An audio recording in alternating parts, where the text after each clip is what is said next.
prometí que teníamos hoy a una persona muy querida, muy respetada y muy coherente con sus principios políticos, éticos y morales durante toda su trayectoria, tanto política como personal.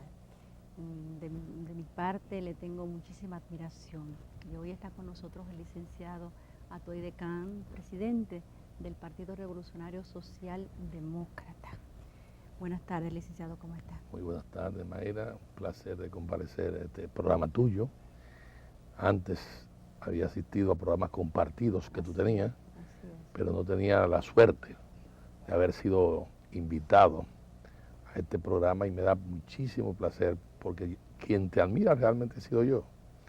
Yo recuerdo que tú llenaste en las primeras horas de la mañana, fuiste casi pionera. Así es. De un programa de estos shows que eran de altísima popularidad y ahora observo la variedad que le invita, que ofreces al público, que es muy importante, desde el cardenal pasando por los problemas de los partidos políticos hasta concluir conmigo. Así es, concluir que es la parte cumbre del programa, el clímax del programa es la entrevista con el personaje principal del día, que hoy es usted. Muchas gracias. Una vez habiéndose llevado a cabo la convención en el Partido Revolucionario Dominicano, las crisis que pasó, que parece ser que ya se están subsanando, gracias a Dios, y la convención que se va a llevar a cabo en el Partido de la Liberación Dominicana y la inclusión por vez primera de una mujer y de 8 precandidatos que aspiran a la presidencia, ¿cómo ve usted el panorama político en la República Dominicana? Hay una expresión que antes se usaba, que ahora ya no tanto. Lo bueno de esto es lo malo que se está poniendo. Ay, Dios mío. ¿Por qué? Primero, generalmente, Juan Bosch, cuando creó el PLD, él era el candidato y señalaba al candidato vicepresidencial. Así es. Y como tú bien manifiestas, ahora tenemos 8 candidatos. Siete candidatos. Incluyendo la primera dama. Y dentro de ellos, doña Margarita Cedeño de Fernández, la primera dama, que es una incorporación sorpresiva, porque el presidente, y yo he sido de los que primero manifestó que el presidente no iba, el presidente actuó de modo correcto al no destapar esa caja de Pandoras que era la revisión por tercera vez directa y por cuarta vez indirecta de parte de él. Y en mi criterio fue correcto porque el doctor Leonel Fernández Reina es un hombre joven y después de Trujillo es el dominicano que más poder ha concentrado. Basta señalar la Junta Central Electoral, la Cámara de Cuentas, la Cámara de Diputados, la Cámara de Senadores, la justicia y por supuesto los demás poderes que de un modo u otro se derivan de ellos. Entonces, de un modo u otro, el que resulte ser presidente tendrá necesariamente que contar con la consulta del presidente. ¿Y qué más puede pedir un dominicano o un ser humano que el hecho de haber pasado todo el tiempo que pasó por la presidencia de la República y tener que ser consultado, entre otras cosas, por el poder que concentra? Entonces, si pasamos un balance histórico, el doctor Leonel Fernández Reina queda con más poder concentrado que el doctor Joaquín Balaguer. Así es. No así con Trujillo, que era el dueño y señor de este país. En esa dirección, constituye una sorpresa que el comité político del PLD, tengo entendido que compuesto por 25 miembros, es el que señalaba las candidaturas al comité central. Y en el comité político no se aprobó, no se acogió la candidatura de doña Margarita. Y yo quiero hacer una... Se dijo Franklin Almeida, que participó en el programa nuestro de la mañana de esta planta televisora, sí, que ella no se presentó, no la aprobaron porque a ella no se le presentó, ni siquiera a su esposo La mencionó. Muy bien. Entonces, yo quiero ser muy cuidadoso. Primero, porque tengo profundo respeto con la primera dama. Segundo, porque ella también se lo merece. Y tercero, porque no quiero herir, y menos a una mujer, ni con el pétalo de una flor. En ese sentido, por supuesto, la sola mención la lanza a la picota pública, la lanza a los mentideros políticos, que a veces no son tan transparentes. O sea, que usted ve con cierta reserva esta precandidatura. Muchos piensan que presidente Fernández será el poder detrás del trono, en caso de que ella fuera favorecida, que fue una jugada que él llevó a cabo es como si fuera la reelección. Usted Sí, lo mencionó. Exactamente. Yo he dicho que si la esposa del presidente sale electa presidenta de la República, ha ganado el presidente de la República.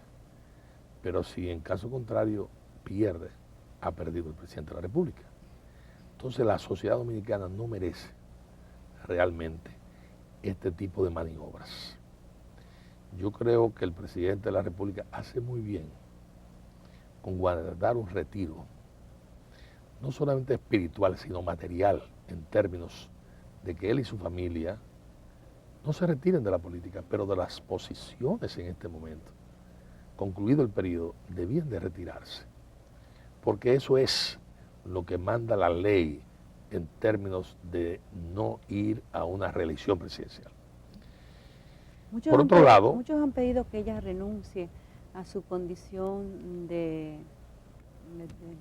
primera dama y los recursos que maneja, porque está en ventaja con los otros que el presidente destituyó de sus cargos y que no tiene ningún cargo, no maneja ninguno de los recursos. Pero yo vuelvo a decir que quiero ser muy prudente con el análisis de estos aspectos, manejo de recursos, etc. Figúrese usted que Juan Bosch hubiera postulado a doña Carmen. ¿Esa es la escuela del doctor de Fernández? No lo es. ¿El país está preparado para una mujer? Hace años que el país está preparado para una mujer, pero Bolivia ha estado dirigido por mujer, ahora Costa Rica, Argentina tuvo a Isabel Perón en un momento determinado, la consigna célebre de Perón, a quien conocí en Puerta de Hierro en España, junto con Héctor Aristi, y conversamos bastante. Tuvo de un modo u otro una primera dama extraordinaria como fue Evita Perón. No fue presidenta ni vicepresidenta, pero bueno, hubo un papel casi superior. Y en la historia se le reconoce a ella más. Entonces a mí me parece que esa lucha que se puede librar no solamente va a meter ruido, sino acciones de otra naturaleza, en el caso hipotético de que doña Margarita, que no se ha lanzado, no se ha proclamado, ni ha hablado. Sí, decida aspirar. A mí me parece que la pareja presidencial no debía aspirar. Pero si me preguntan si ella tiene derecho legítimo a aspirar. Y yo eso lo respeto. Ahora, meter a su esposa en esta situación, con los conflictos que se pueden derivar, bueno, me van a decir, pero fue que doña Ligia Amada Melo de Cardona, hoy viuda de Cardona, mi querida profesora de biología en el Liceo Juan Pablo Duarte, la presentó y fue aprobada con el voto hasta de los partidarios del mismo Danilo Medina. Bueno, si Danilo Medina quiere jugar ese juego, en política no se puede subestimar a nadie. Y además, tal vez ese tipo de comportamiento es afilar cuchillo para su garganta, como le sucedió a Miguel cuando abrió la caja de Pandoras para que de un modo u otro aspirara a Leonel Fernández Reina y también aspirara a Hipólito Mejía. Y digo Miguel, aunque no fue él el iniciador de ellos, sino que fue Leonel Fernández Reina. Pero Miguel llegó a un acuerdo que nunca debió haberlo hecho, que fue el acuerdo de las corbatas azules. Es decir, esa reforma constitucional que modificó Hipólito a raíz del esfuerzo que hizo José Francisco Peña Gómez y todos nosotros, y posteriormente quitarle el nunca jamás, que en estos momentos yo supongo que Miguelito tiene que estar rumiando prácticamente esa decisión que no fue la mejor en términos políticos, porque fue realmente un boomerang.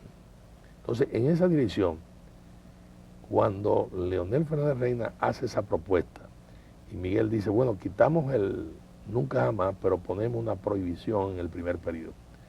Fíjese que el presidente de la República, por la forma en que se redactó la Constitución, todavía él mismo, que fue el gestor de ella, cuestiona si realmente la Constitución prohibía o no. Claro, en este caso, ni siquiera apelando a un referéndum, que viene por esa vía ya es otra cosa. Entonces, a mí me parece que Danilo y quienes están ahí aspirando van a tener que librar una lucha muy seria si doña Margarita se decide a lanzarse.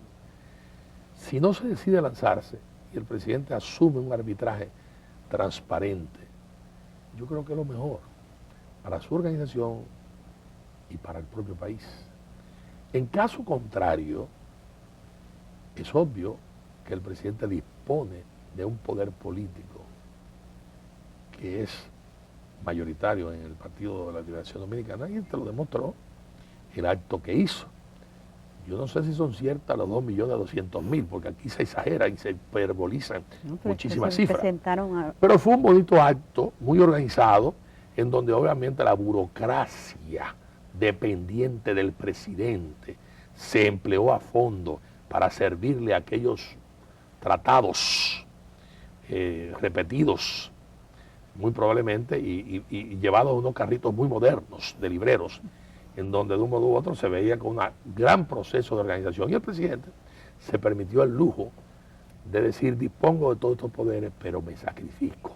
Y allá va. Hasta que finalmente lanzó su discurso,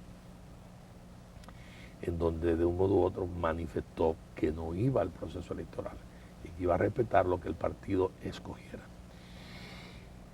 Si Danilo y los otros que están ahí, por ejemplo, Rafaelito Alburquerque, si la primera dama aspira, no tiene nada que hacer ahí. Bueno. Se convierte en inorgánico.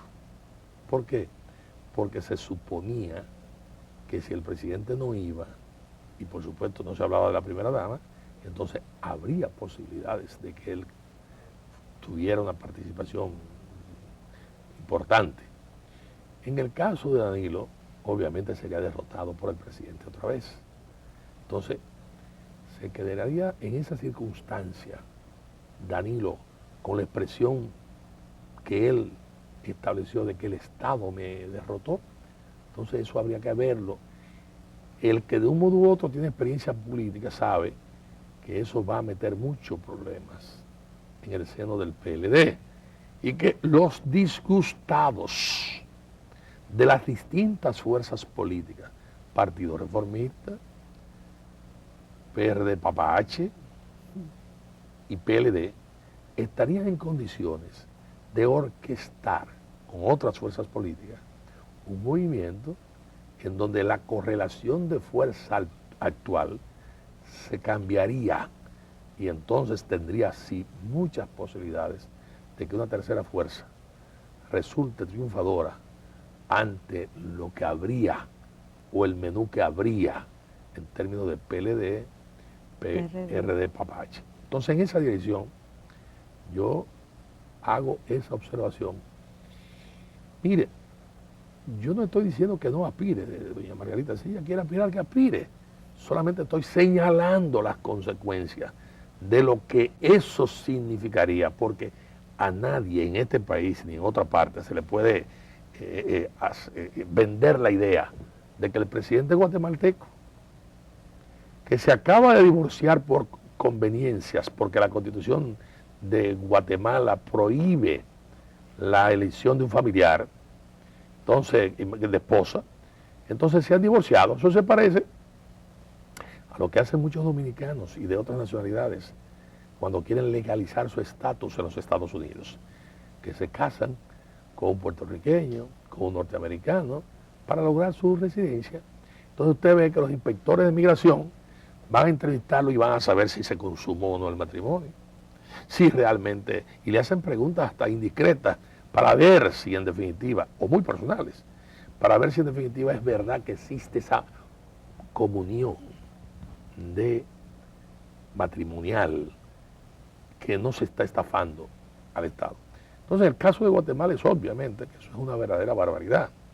En el caso dominicano es diferente porque la Constitución no prohíbe las aspiraciones de la primera dama, pero el país está atravesando por una situación difícil.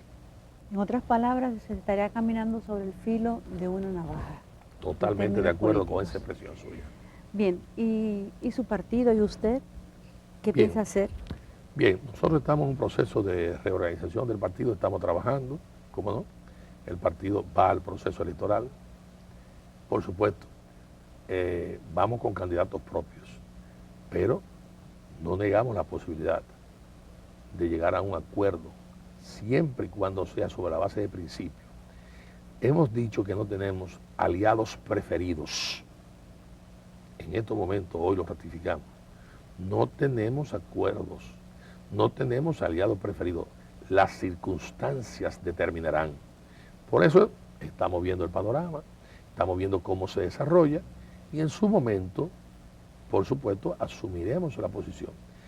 Yo iba a decir que con el costo del combustible, que tiene un ingrediente no solamente por la guerra de Libia, que dicho sea de paso es un pretexto baladí, porque el 1% es lo que te aporta Libia, y eso puede perfectamente con un esfuerzo norteamericano aumentar la producción, un esfuerzo de Venezuela y un esfuerzo de Arabia Saudita y hasta de la Unión Soviética, que tiene una gran cantidad de petróleo.